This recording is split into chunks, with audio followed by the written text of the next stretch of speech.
నంద్యాల జిల్లా జూపడబంగ్ల మండలం. ఇప్పుడు ప్రతి ఒక్కరికి ఇన్సూరెన్స్ తప్పనిసరి అయింది.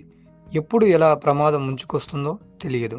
మనిషి పశువులు సంపదపై ఆధారపడి జీవిస్తున్నప్పుడు వాటికి అనుకోని ప్రమాదం లేదా జబ్బు చేసి మృతి చెందిందో వాటికి కూడా ఇన్సూరెన్స్ పథకం ప్రభుత్వం కల్పిస్తూ ఉంది. మనకు రాష్ట్ర ప్రభుత్వము పశు బీమా పథకం అనేది ప్రవేశపెట్టింది. ఈ పశు బీమా పథకంలో భాగంగా రాష్ట్రంలో పాడి రైతులు మరియు గొర్రెలు, మేకలు మరియు పందుల పెంపకందారులకు ఈ యొక్క బీమా కల్పించాలని రాష్ట్ర ప్రభుత్వము నూతనంగా మనకి పశు బీమా పథకం అనేది ప్రవేశపెట్టడం జరిగింది. అదేవిధంగా కష్టపడి మనతో పాటు వ్యవసాయం కానీ ఇతర పనుల్లో కూడా ఒక రైతన్నకు ఎప్పుడు అండగా నిలుస్తున్నటువంటి పశువులకు కూడా ఈ ఇన్సూరెన్స్ స్కీమ్ మొదలైంది. కాబట్టి ప్రతి ఒక్క రైతన్న ఈ ఇన్సూరెన్స్ స్కీమ్ను ప్రతి ఒక్కరు సద్వినియోగం చేసుకోవాలని పశు వైద్య అధికారులు రామాంజనేయుల నాయక్ తెలియజేశారు. ఈ పథకంలో లబ్ధిదారుని వాటా ఎస్సీ ఎస్టీ తర్వాత బిలో పావర్టీ లైన్ అంటే పేద కుటుంబాల వారికి 20% వాళ్ళు కట్టుకొని మిగతా గవర్నమెంట్ 80% భరించేటట్టుగా ప్రీమియము.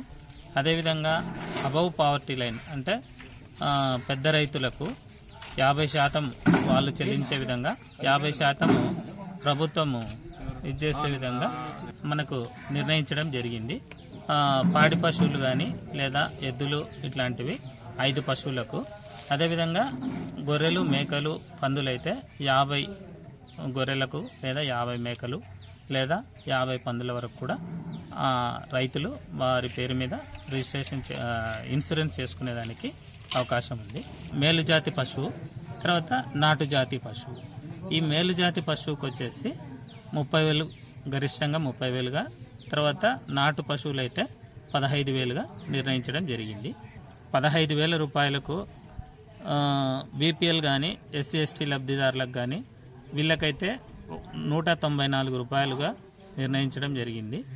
అదేవిధంగా పెద్ద రైతులు అంటే అబవ్ పావర్టీ లైన్ ఉన్న వాళ్ళకైతే 480 రూపాయలు 3 సంవత్సరాల కాల పరిమితికి ఈ యొక్క పెద్ద పశువులకు అంటే ఎద్దులు కానీ గేదెలు కానీ పాడి ఆవులు కానీ వీటికి ఈ విధంగా నిర్ణయించడం జరిగింది.